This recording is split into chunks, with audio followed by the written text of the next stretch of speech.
Well, welcome back. I'm Keith Reynolds, host of Morning Coffee. For you listeners and followers out there, that was a great interview we just had, excuse me, with Jeremy Roenick about youth hockey and everything. I think that was a great story. And you know what? I want to move on now to obviously, for people that follow us, they know my passion is animals, especially dogs. Sorry, cat lovers. That's when Charlene comes back next week.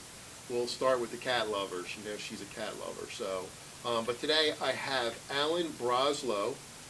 He's animal activist. Is that right? Yes. That sounds fair.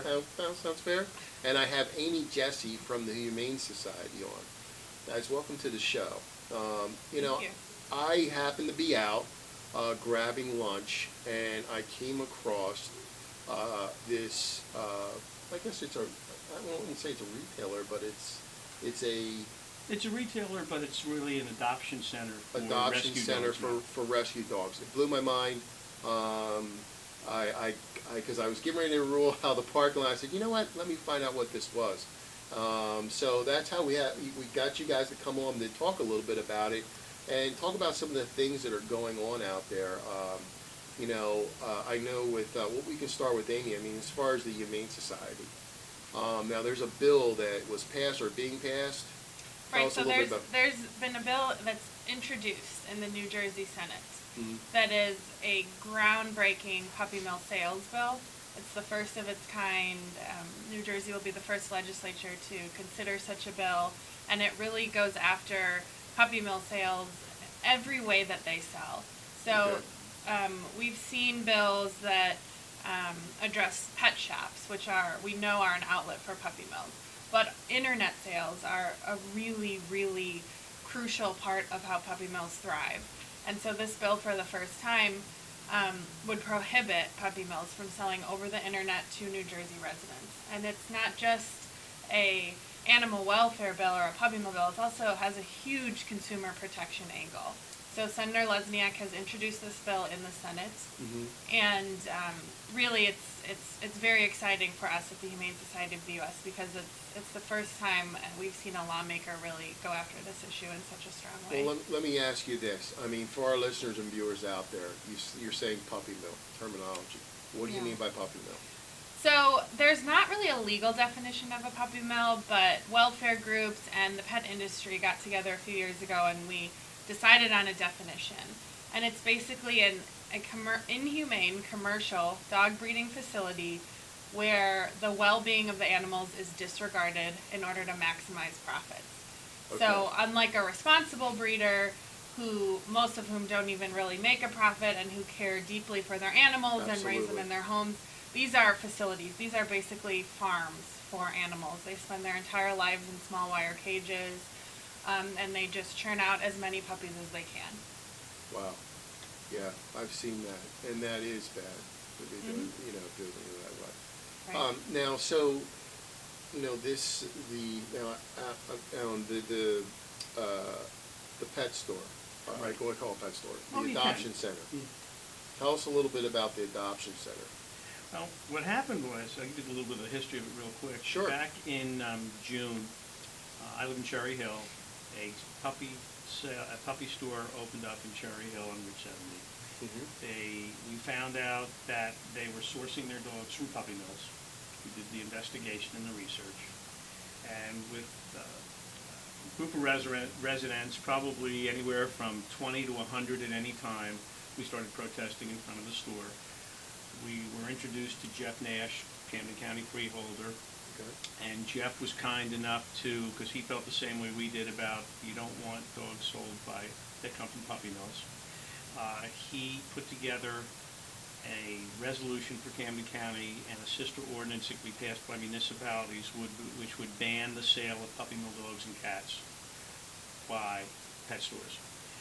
The young man who owns this store, he owns another store in Waretown, he laughs now. We've become very good friends, he and his father and I and whatever, that we kind of wore him down, and we had a long conversation, and he said, his question to us was, I still need to earn a living.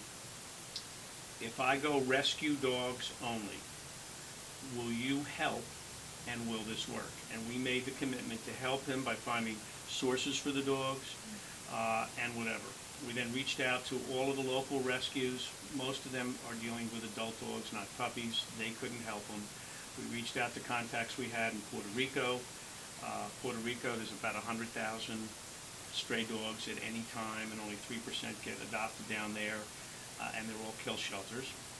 We reached out to contacts we had in Tennessee, South Carolina, and Georgia, and the shame of it is that there are many, many kill shelters, owners who do not think about spay-neuter, and so the puppy population just increases dramatically.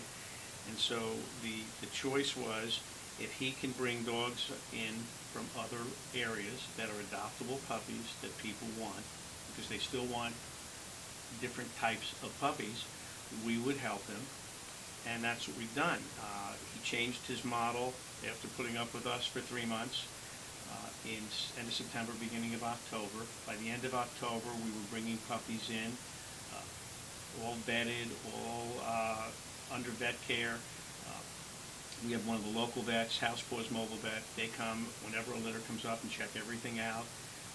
We can call them anytime we want if there's an issue, because the dogs have to be taken care of. These are little babies. And it's doing the right thing. About 200 to 300 puppies have been adopted since the conversion, which was the end of October. The fellow who owns the operation changed his second store to an adoption-only store. He laughs and says it's the best thing he ever did, ethically, morally, and he says, people like me now, which is really great. And as you saw in the store, it's immaculate. I mean, it's totally incredible. And the idea is that he's doing the right thing for the right reasons, and every dog that gets adopted there would have a better than even chance that they would be dead if they were not coming here to be adopted out. You know what struck me when I was there? I got to tell you, you know what? We're going to take a quick commercial break, and I'll tell you what really intrigued me when I went into the store and when I saw what got me going. We're going to be right back after this commercial break. When it's time for Jersey Mike's to make a really great sub, this is what we do. It's what we've been doing. It's what we've always done. It's what we'll always do. So what are you doing? Jersey Mike's. Be a sub above. Choosing the right fence for your home or business is an important decision to make. Choose Anello Fence for peace of mind. Our family has manufactured and installed beautiful maintenance-free fence for over 50 years. We provide vinyl, aluminum, and wood fence in a wide variety of styles and colors, including chain link fence for commercial and residential. Call or visit our indoor showroom and ask for Steve Anello and see how 4 generations of combined experience mean that you'll get quality and service that can't be matched by any other fencing company, period. Call Anello Fence today for a free estimate. Today's show was brought to you by Alicia Kelly of White Horse RV Center in Williamstown, New Jersey. Alicia is your RV expert. Contact Alicia at alicia@whitehorserv.com or give her a call at 856-262-1717, extension 203. When you think of RV, think Alicia Kelly.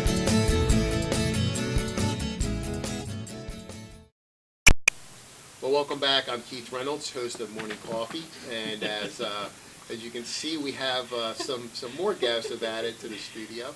But right before break, I'll introduce my guests again. We have Amy Jesse from the Humane Society, and Alan Braslow, a animal activist. Okay. And we were talking about a adoption center that we have right here in our local area in Cherry Hill. And right before the break, I was talking about what intrigued me the most when I walked in there. And I got to be honest, when you go into pet stores and stuff like that, the animals don't seem very happy. They're just kind of sitting there, sluggish. I walked into there, and all the puppies were bouncing around, happy, just like that crazy one over there, who's just full of energy and happy. I mean, that's really what makes the difference. So, continuing with our discussion, I really wanted to talk, we're talking different lingo. We talked about puppy mills. What were puppy mills? Mm-hmm. For those listeners out there, we're going to put some pictures up on the screen, and we want to talk about kill shelters. To give you an idea, what is a kill shelter? Explain for the listeners. You want to? And either one of you can. Okay. The sad thing about a kill shelter is that the dogs and cats go in and they don't come out. There is such an abundance of dogs and cats that need to be rescued that the shelters are overwhelmed and they cannot handle the volume that comes in. So, for instance, one of the rescues I work with here, we get a notice every day of dogs that are coming out of Philly from one of the better rescues that if they are not pulled, they will be euthanized, i.e. killed. And the problem is that different shelters that kill do it in different ways, which is sad. It's not always humane. There are still shelters in the South where we rescue these guys from that they just throw them all in a big room and they gas them. I've seen that. That's horrible. It's absolutely horrible. I think that some of those pictures you're gonna see that. It's really, really a terrible thing that's going on. So those are kill shelters for you folks that really don't know, and I think a lot of people just look the other way. But this is something that you have to really take a look at and see what's being done to these animals. And I got to be honest with you, I'm a dog lover. I have dogs. And just across the board, people that want to, or people when they talk about their pets, it's like talking about their children. Oh, Yeah. without a doubt. You know what I mean? So if you really look at this, like I said, some of the pictures are kind of graphic, but I want you to understand what a kill shelter is. So we're going to talk about the good stuff that's coming out And of just it. quickly, to be fair, it's not every kill shelter, it's not always their fault. There are places in this Absolutely. country where there is, the overpopulation issue is just, it's overwhelming. And maybe it's a little hard for people to understand in New Jersey, which has a wonderful animal welfare community and rescue community and has really great shelters. But in areas in the Midwest and in the South, the shelters have almost no funding. There's maybe one for, enormous stretches of land, and so they're completely overwhelmed, and they don't really have a better option. And so it's not the shelter that's the problem. The problem is so much bigger, and it's great to see these channels coming from a place like Georgia or Tennessee coming up to New Jersey, where you have a much bigger demand for puppies or for dogs, coming from places where, like Alan said, they're euthanizing just enormous amounts of animals. Now, and you had said during the break, you were telling me about a number. Tell the audience out there, the roundabout number. Yeah, the scary thing is, imagine if every January 1st we eliminated the entire population of Los Angeles, 3 or 4 million people. Gone. That's what happens number-wise every year in this country on euthanized dogs. That's scary. That's a scary. And they're little guys like this who they deserve better. Right. And the root of the puppy mill problem really is when you hear statistics like that, it just doesn't make sense that we have these breeding facilities that are turning out millions of puppies when there are so many puppies that need homes. It doesn't make sense, and that's why you've seen this movement across the country, and especially in New Jersey, to stop puppy mills from doing that. Well, can't they? And do puppy mills, do they target one breed? Are these breeders that are kind of like on steroids? Right. So they're commercial breeders. Many of them. So we estimate there are 10,000 puppy mills in this country. Only about 2,000 are federally regulated. Now, that doesn't mean those are good ones. Federal regulations are extremely low. So you can have a USD license and be a puppy mill. But they're commercial breeders, which means the focus is on profit, not on the well-being of the animals. And they yeah, I mean, that's really all that they're concerned about. And so there are puppy mills of all different sizes. Some have hundreds, some have thousands of dogs. And so they're just huge, large scale. I mean, picture a farm. Picture a factory farm. It's that, but instead of raising animals for meat, they're raising them to produce as many puppies as possible because there's a lot of money in it. Now, is there any regulation on the amount of puppies they can have? No. Really? There's not? No. I've been to them. I've seen them, and they don't like people like me. The problem is that what they are doing is they are breeding. You take a breeding female. It will be bred every time it goes into heat. It gets no rest. Typically, it's in a cage the size. Let's say take a beagle and put a beagle in a cage the size of a dishwasher. It gets no grooming. It gets no veterinary care. It is just used as a producer of puppies. So then what happens is these puppies who are inbred, might not be healthy, they get sent to stores. They get cleaned up. They look real pretty. It's like putting lipstick on a pig. And they get sold to individuals. And the horror stories you hear about the medical expenses, the behavioral issues that you have because of these problems are absolutely phenomenal.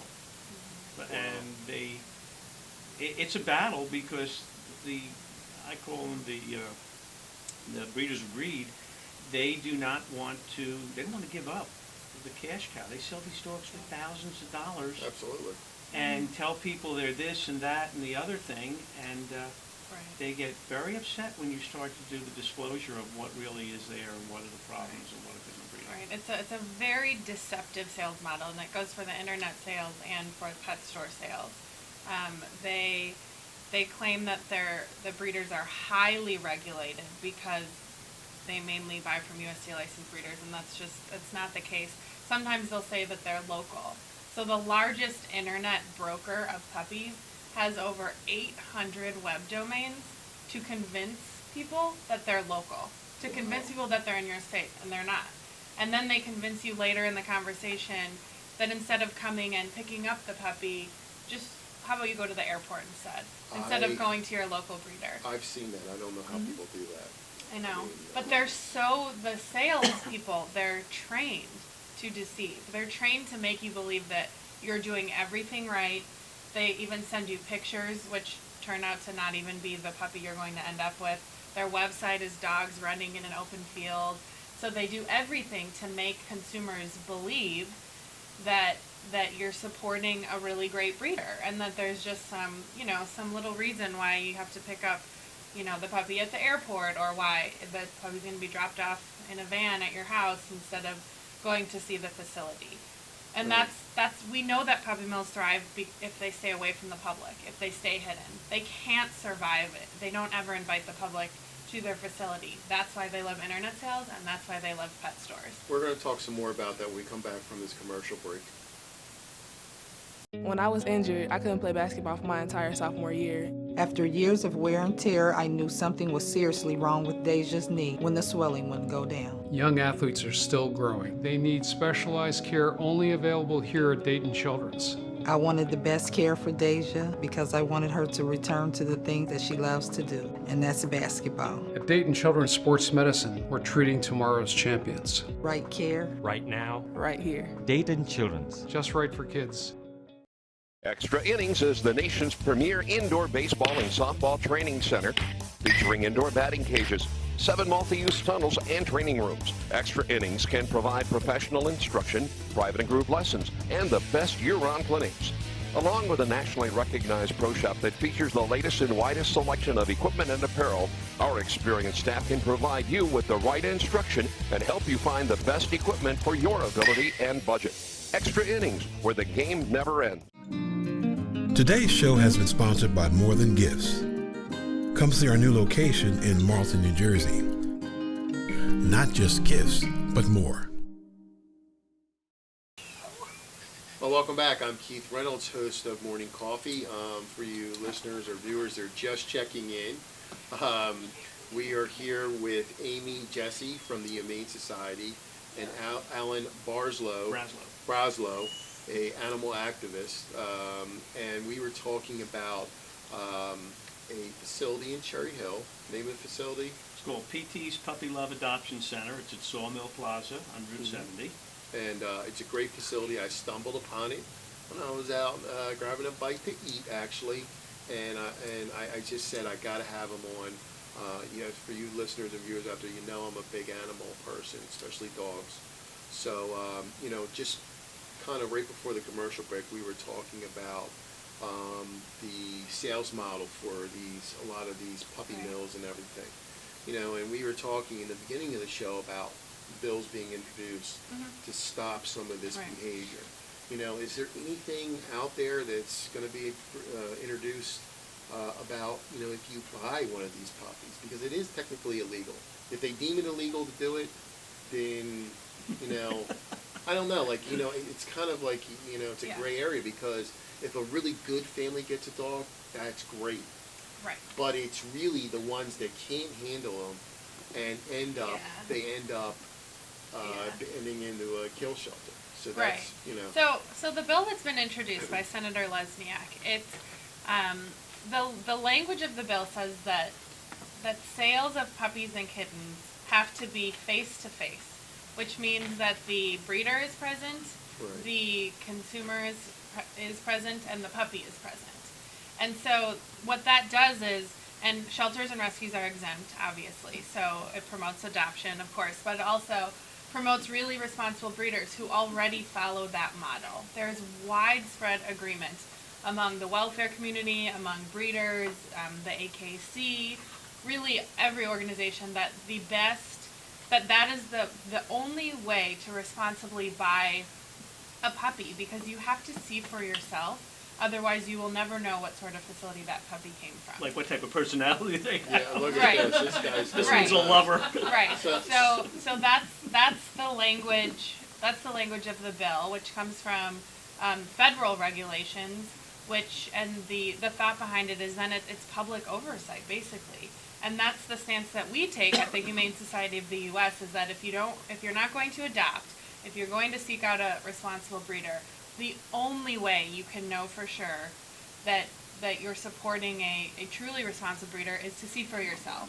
Right. And what we know about responsible breeders, to get to your point, is they're going to ask you as many questions as you're going to ask them.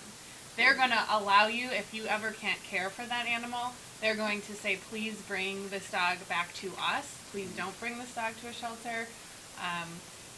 I've met with a lot of responsible breeders, even within New Jersey, and that's what they say. They have a policy that they will always take an animal back.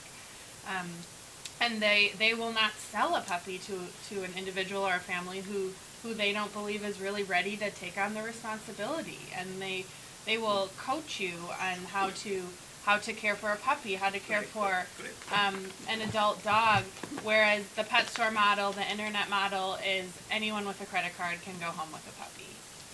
You were talking in the earlier part of the show, you were talking about, putting them on a plane and meeting them through. I've seen that. Mm-hmm. I mean, look, I've had Rottweilers, pretty much my whole life, and that's a breeder dog. You go, I know, but when I was looking, I know that I've seen those things. Now, if you're working at an airport and you see that puppy come in or that dog come in, you kind of know that it wasn't tied to a passenger.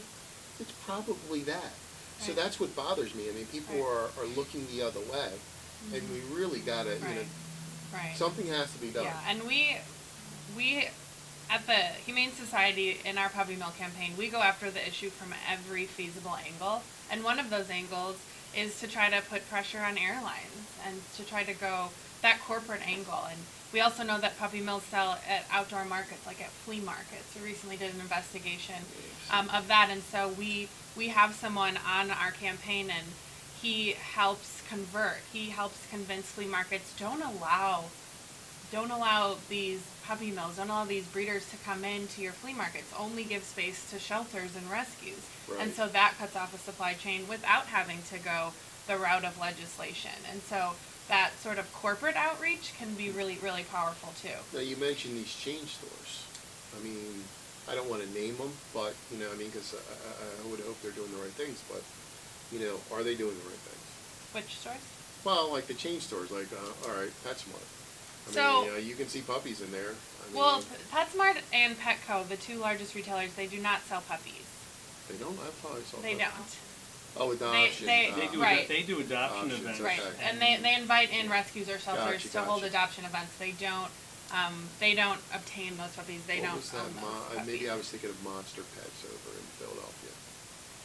I mean, there are plenty of pet stores. There's, I believe, 30 right now in New Jersey that still sell commercially raised puppies. And if this bill that Senator Lesniak introduced, if it's passed, all of those pet stores in New Jersey will have to convert to, similar to what Alan was describing, to only selling or adopting out rescue or shelter animals. It will prevent pet stores from selling puppy mill. I can give you an idea on the pet stores because I work with a lot of them. One of the rescues that I support is called Don't Bully Us. It's a pit bull rescue. It's all foster-based. And Concord Pets, which is local in this area, Pet Value, which is local in this area, they are really great. They donate, they support us, they only do rescues. We schedule times to come in with the dogs. There's no way in the world they would ever bring a dog in from puppy mills or sell them. PetSmart has big adoption events, and they work with us. There are about 30 stores, and I can give you a list of them if you want, I'll send it to you. There are 30 puppy stores in the state that they sell puppy mill bred dogs. You were talking about the breed specifics, for instance. I think we were talking during the commercial. What's really nice is that the camaraderie that's come out of PT's Puppy Adoption Center is that when someone comes in, we know who the quality breeders are.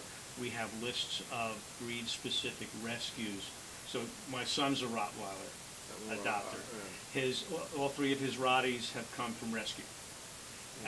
Some of them have been adults, some of them have been puppies. Voorhees Animal Orphanage, which is local, incredible operation.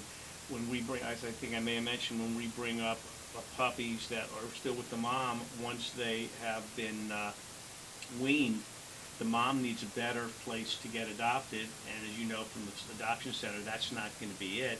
So they will many times take that mom and they will highlight it and they will get the mom adopted. When people come in, they go through an experience because there's a 5-page adoption application that they have to fill out, which includes references. It includes whether they have fences, what if they're a renter, who their landlord is, and does the landlord approve dogs. And then we actually call their references, their vet reference. If it's a renter, we'll call where they're renting to find out whether or not they do allow dogs. And people get turned down, which you hate to do, but it has to be what's good for the dog. Absolutely. The adoption agreement is the same one we use in our pit rescue, in that it says what the adopter is required to do.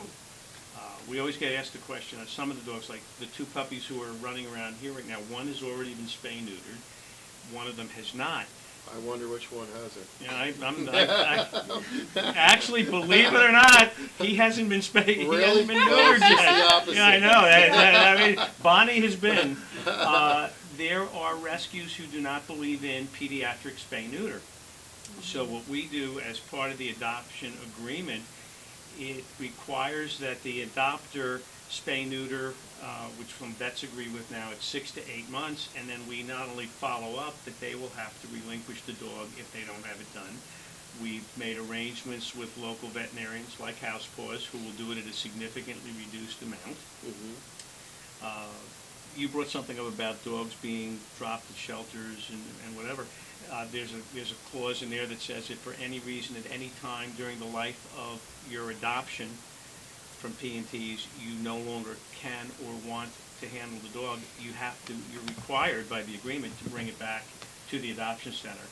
And then between ourselves and a couple of the other local rescue shelters, we will find it a home. We don't want dogs dumped anywhere. So my biggest satisfaction is the number of local residents that have stepped up and continue to step up to help the process work, because the folks couldn't do it at P&T's if not. A plug, Saturday, 12 to 3, we're going to have an adoption event. We're going to have all of the available puppies. We're going to have a list of pictures of the puppies, like these little guys, who are coming up in a couple of weeks. And we're also going to be in a position with the rescues to reach out to them and find out if you're looking for something that looks like our little Bonnie here, who's a, what's she, Nancy, a boxer? Boston Terrier and boxer mix, or what our mini German Shepherd I like to call Nikki. We're going to help people identify what they want as well, and then we'll reach out to the rescues we're working with, because fortunately or unfortunately, everything is available. Right. Very good, very good. Bonnie needs a loving home, by the way. We're saying. Kiss you a lot. My God, she is unbelievable. Look at that. Look at that tail. She's a lover. That's great. I mean, you know, and you know what? I love, Alan, I got to be honest with you. You know, the terminology, you said pediatric care. I mean, like, we talk about that with humans, children. Yeah. Well, you know, until we start, well, I know I do, but until people start to recognize these are children, these are babies, these are, you know, that's when I think everything will start to go the right way. Well, they're part of your family. If you take them in, they're part of your family from the day you get them to the day they pass Absolutely, away. and you know, they grow up with your kids, and I don't care who you are, when you start talking about your animals, that little smile pops up, and you know, if you don't have kids, you know, a lot of people, that's their kids. Yeah. So well, Nikki's looking for a home, and he is so calm. We've had animals on here. The AWA comes on and does shows with us every month, and they're usually like Bonnie. Bonnie's the terrier. That I can't believe how calm the dog is. But you know, why don't we give the information of the adoption center? Okay, it's P&T's Puppy Love Adoption Center. You can find them on Facebook as well. They're located on Route 70 by Sawmill Plaza. Jan's Boutique is usually a great landmark. Most of the ladies know about it. This Saturday from 12 to 3, we're going to do an adoption event with them. We will have all of the puppies from the 2 locations. In fact, that was the other part. The individual, when he converted to this model, a month and a half later, after we proved that it works, so we don't want to hear from the other puppy stores it doesn't work, because we know it does, he converted his other location. We're going to bring all of the puppies together and have some fun. That's very nice. So you listeners and viewers out there, you know, I got to be honest with you, you know, we always do these stories. You know, the takeaway of this is, you know, you really need to pay attention if you're an animal lover. You know, check out some of the information we provided you today. If you're a dog lover, especially. And what was that, Alan? What was the Saturday at what time? Saturday from 12 to 3. Okay. And we're looking to have a lot of fun and help take applications for these folks. Ow! So we can get them adopted. Okay. If my ears are still there. If anyone wants to learn more about puppy mills, we have a really great puppy mills research page, and you can just Google HSUS or Humane Society of the U.S. puppy mills, and there's just a ton of information. Okay, and that was Amy Jesse from the Humane Society. I want to thank both of you for coming on today. Thank you. For Morning Coffee. We're going to get ready to get into our next guest, which is not going to be as nice as you guys. Our next guest is going to be talking about bugs. We have Stephen the Exterminator coming in, so we'll be right back after these commercial breaks.